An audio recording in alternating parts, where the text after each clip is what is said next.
This is Ryan Elliott for Boxing Social in association with Betfred. I'd like to be catching up with Vidal Riley today. Vidal, it's been a minute. How you been?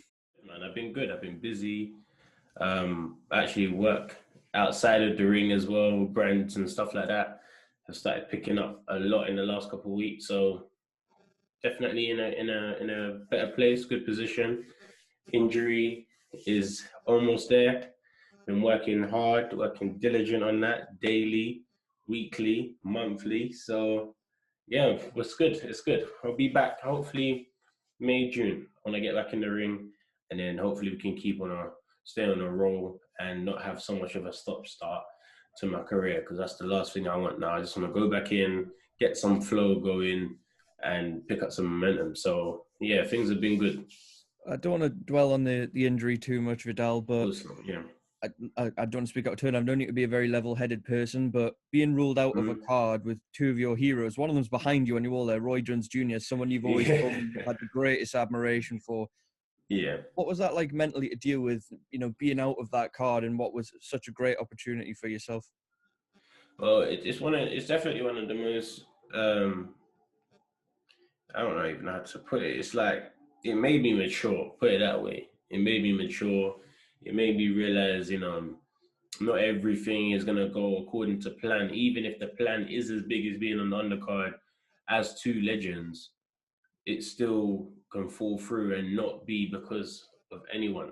And you also learn how to adapt to those situations, because what can I do? I can't cry about it and weep and give up the rest of my career because I missed that card. As painful as it is, it's more like why you're doing this, because you want to have your own card one day. You want to be on bigger cards one day. And if you keep fighting with this injury, which I did in February of 2020 as well, when I had my Mayweather Promotions debut, I'm still fighting with an injury. It's like you're gonna get to a point where the level doesn't it doesn't work if you if you're fighting with injuries. You're gonna have to be 100%. Someone's gonna force me to be close to 100%. I'm not ignorant or overconfident, so I know someone's gonna push me, and I can't just say, oh, you know what, because you're below my level, let me just fight with this injury. So as much as it was painful to not be on the Tyson-Jones card, it was like, okay, you understand the sacrifice you're making here. You understand there's bigger nights available to you, at full potential. So have to take a little step back now, and we resume a bit later. But I did make it, I try and keep things level headed, like you said. Got emotional for a little bit and then worked it out and realized, let's take our time and heal. You said there, Vidal, hopefully all being well, you want to be back in the ring in May, June time. Are you hoping to get back out stateside at some point? Do you think this is the year we actually see fight in the UK, maybe? What is the sort of initial plan? So the plan is to train over here and then fight over there. So I'll train here in the 2 weeks. 2 weeks is a good time. If I'm fighting in the US, I'll go there 2 weeks before, acclimatize, adjust to the time, all of that. And then, yeah, we'll go and fight, and then I'll come back here. So that's kind of the plan initially going forward right now. And that way I get the best of both sides of my team. My dad taught me how to box, so he knows exactly how to get through to me for the past how many years of my life. My strength and conditioning coach here, we get on very well, very good friends, Leon Williams. And, he knows how my body works, my physio, he knows how my body works. So I'm with people who have known me a bit longer than the pro time of my life. And that's very important because they can see what I've been doing and they know my tendencies and stuff like that. But then on the flip side, go across the Atlantic, we've got a mayor who will hold everything down over there and make sure my life's made easy for me to focus on the sport. And of course, we've got Jeff Mayweather, Otis Pimpleton, people who are willing to help me out alongside my original core team. So I can't see how I'm not going to be the best I've ever been, because now I'm getting the familiar faces from my whole boxing career who are going to be involved, and I'm getting the experts from over there. So there's two different perspectives, but I'm excited to come back because I know that I can be myself in its entirety now with the two influences combining. So very excited really to see how this comes together. Vidal, well, how do you today? I thought we'd talk about something a bit different, something you and I have never spoken about before, which is this Okay. emerging lightweight division, Okay. lightweight Oh, status you're right. now. Yeah, yeah, You and I spoke ages ago when, you and I were first starting to do interviews together about Ryan yeah. Garcia, about how he is one of the leading lights of using Mm-hmm. social media and making your profile as big as it can possibly be, something you've spoken about before. I'm Definitely. sure you saw the video with Mike Tyson, with Ryan Garcia and Gervonta Davis there. What a way to build a mega fight down the line. Are we seeing that next generation that you spoke about, even going back a couple of years now, of building these fights and building profiles and really maximizing social media for these things? Well, you've got no choice, really. It's either you adapt or you get left behind. And Ryan Garcia is a pioneer of being a personality and a YouTuber, I would say, um, but being a high level athlete. I think there's been boxers with obviously bold personalities. That's nothing new. That's trailing all the way back into the 40s, 50s. Even Jack Johnson, as far back as Jack Johnson, had a mad personality if you read up on him. But to have the personality and have platforms to then express this and become a star, that's what's new. So a lot of people say, "Oh, Ryan Garcia is the first boxer to be a personality and do well." No, the difference is he's got the platforms. He's across more platforms using his personality. So it's very interesting because people realize that if you don't have that, you will get left behind.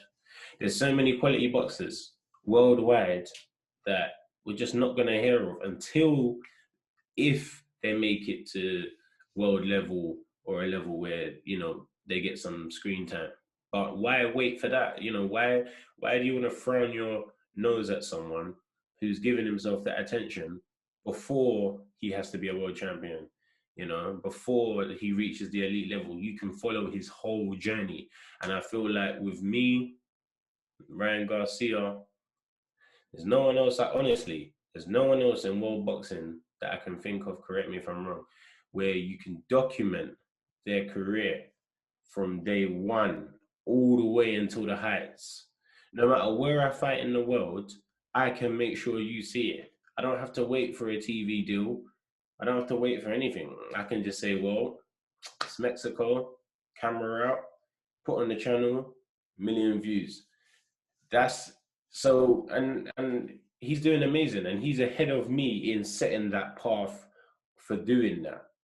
And when you look forward in the next 10 years, and you'll see everybody jumping on the bandwagon. Because I promise you, when I started training KSI in 2018, there was hardly any professional boxers that even took a YouTube channel serious. And then after that, we've seen so many just kind of build and build and build. And then even you see Sky Sports, boxing, shout out to Sky Sports, how they change the title of their videos and stuff like that. So instead of just saying, Derek Chisora versus da-da-da, they will say, oh, crazy knockout of the year, stuff like that, because they've realized how titles should be written and how, the YouTube world connects with titles and thumbnails and things like that.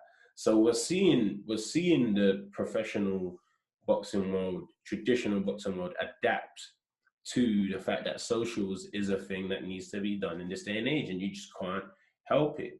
And it's not just boxing who have to adapt to pretty much any other sport or talent, whether it's music, anything. It's just part of the way the world works now. How can we see everything is so overpopulated? Everything is just full. And what are you going to do to stand out? And Ryan Garcia, that's what he has in his favor. He stands out, and now he's performing in the ring, so he's getting double powers here. And everyone else is going to have to play the catch up in the long term to make sure they're as relevant. But I think it's great to see. I think it's great to see, and I think that being a pioneer of trying to do this really is I'm not going to get the accolades, of course not. And the pioneers never get the accolades. It's always the people after. It's the generation after me and Ryan that will be looked at as normal, and we got the stickers, not real boxers, and does he take boxing seriously? That's for us to take, for everyone else in the future to live nice and comfy, but that is fine. That's part of the process. And respect to Ryan Garcia for what he's doing in the ring, because I still believe that's the most important thing.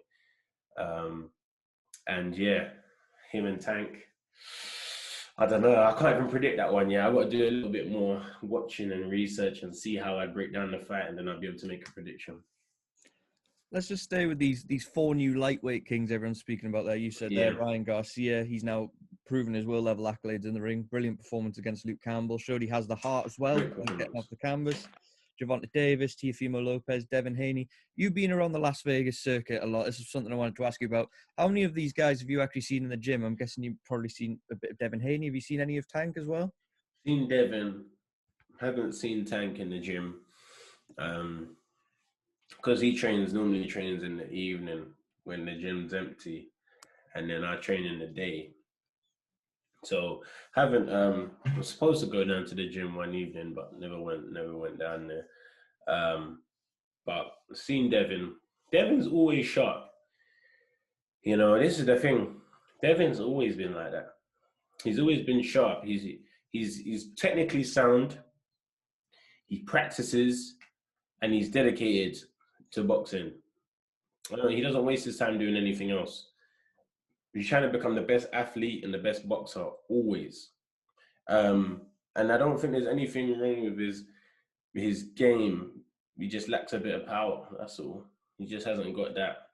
Obviously, he's got to have that real knockouts, but I know what I mean. He's not Tank, for example. You know, Tank hits anybody. Anybody's going at any time. Devin kind of accumulates and beats on you and then gets rid of you. And that might be the thing. It's not his fault, but that might be the thing that holds him back. Because when you're in there with a guy that has that one punch bang, you can be outboxing him, and then one day, one shot can just flip the whole tide. So Devin is very technically sound. I like watching him in the gym. I always have. I've known him for a lot of years. So that's the only thing. Well, now, if I'm being honest and I'm watching, I'm like, okay, does he have the firepower to match up with some of these guys? And let's not forget, Teofimo's got a whack on him as well, because he managed to tame all those angles of Lomachenko. And that wouldn't have been done if he weren't stinging him. So, very interesting division. Teofimo is the best in the weight. There's no disputing that. If it was 20 years ago, he'd be the only champion in the division. Not to discredit the other world champions and say they wouldn't have been one at the time, but they definitely wouldn't have been holding the belts currently, whilst Teofimo has all the titles. So really, everyone's chasing him. Everyone's chasing Ryan attention-wise, and everyone's chasing Teofimo glory-wise. And that's what's making the division interesting. Ryan has more firepower than he should, but that all stems from the fact that he could get 10 million views in a week on his fight. And it shows more people speak Ryan than Teofimo. And even though Teofimo's the elite of the division and just be one of the best pound-for-pound boxers ever, you know, it's very interesting how the division is shaping up. But Teofimo leads the way for sure. Final one on those guys. If you could make one fight with those 4 fighters, who would it be and why?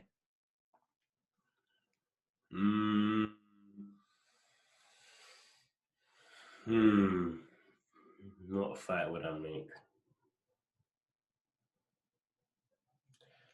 I would want to see Ryan Garcia and Devin, just because of their amateur history, and they've both stayed on the same path since the amateurs. Credit to them, it's not easy at all. They both went to the top now of their divisions as professionals, and they got a score to settle.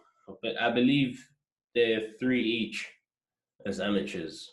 If I'm wrong, in the comments, obviously tell me, don't start being ignorant about it. But I believe they are 3 apiece. And for it to be settled for a world title as professionals, crazy. And the build-up will be something very interesting, because you know they know each other personally, and it's been a lot of years, so they're gonna say things that are not the traditional. Oh, I think it's gonna be a good fight, and I think I'm gonna do well. They're actually gonna go in on each other with the history, and I think that's gonna make for a super fight. So that is the fight I'd make out of the Four Kings. Vidal, well, I've got you. Just wanted to touch on a couple of things. British cruiserweight scene. I'm sure you do keep an eye. Lawrence Yeah, Okolie, although his world title shot was delayed, he does get it on March 20th against Krzysztof Glowacki. yeah, Will Britain have a new world champion, in your opinion? I think so. I think so. Honestly speaking, I think Lawrence has very awkward attributes. I think he has a good the mixture of attributes that he has is hard to deal with. I don't think he has an array of skill. I don't think he has an array of options and can adapt to anything. But what he does have is power, range, and strength.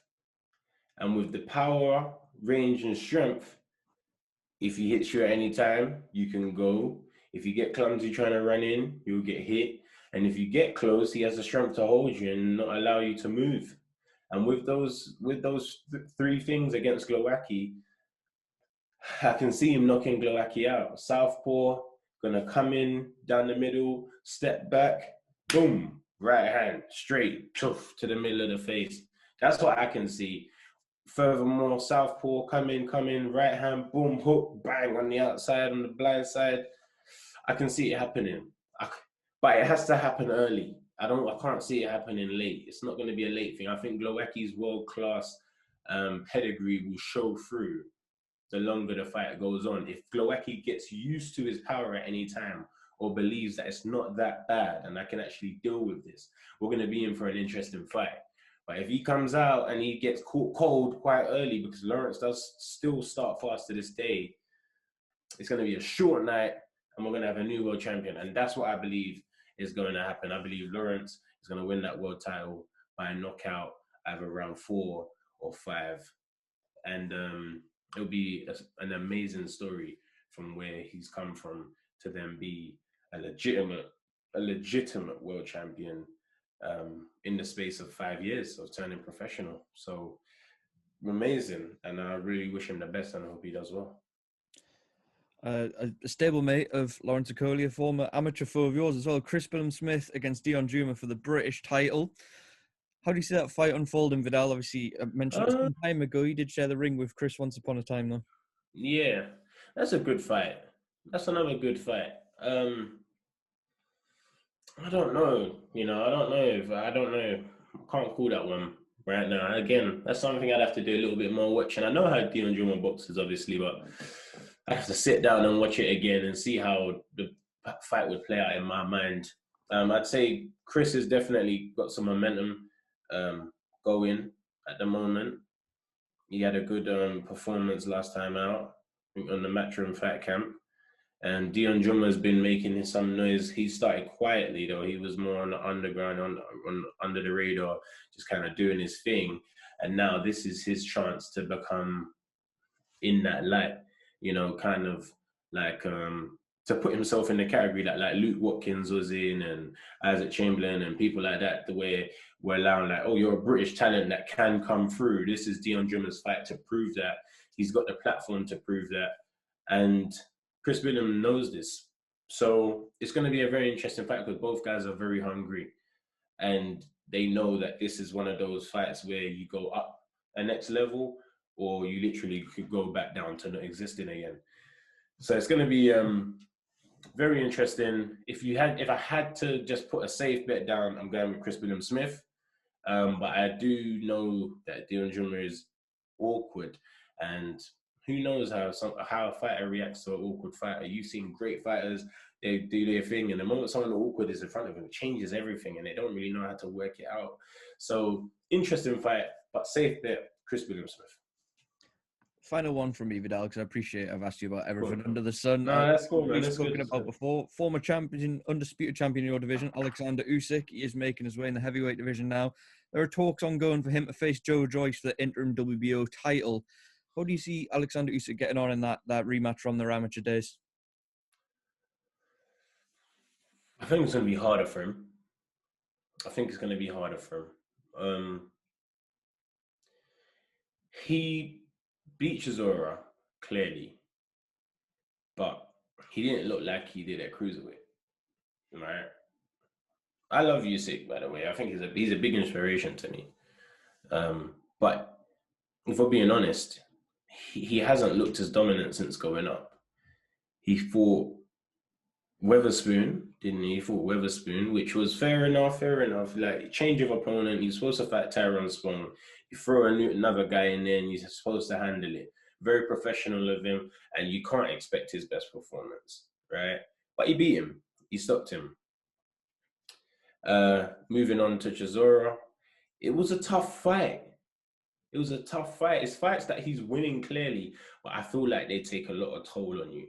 I feel like they take a lot of a toll on him. I feel like they're going to be harder. Chisora's not the most skilled heavyweight.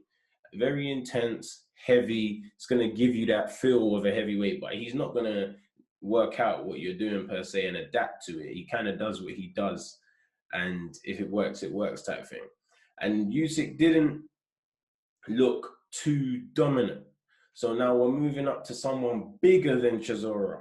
Again, with Joyce. Someone more skilled than Derek Chisora in Joyce. And Joyce's confidence is going to be up here right now.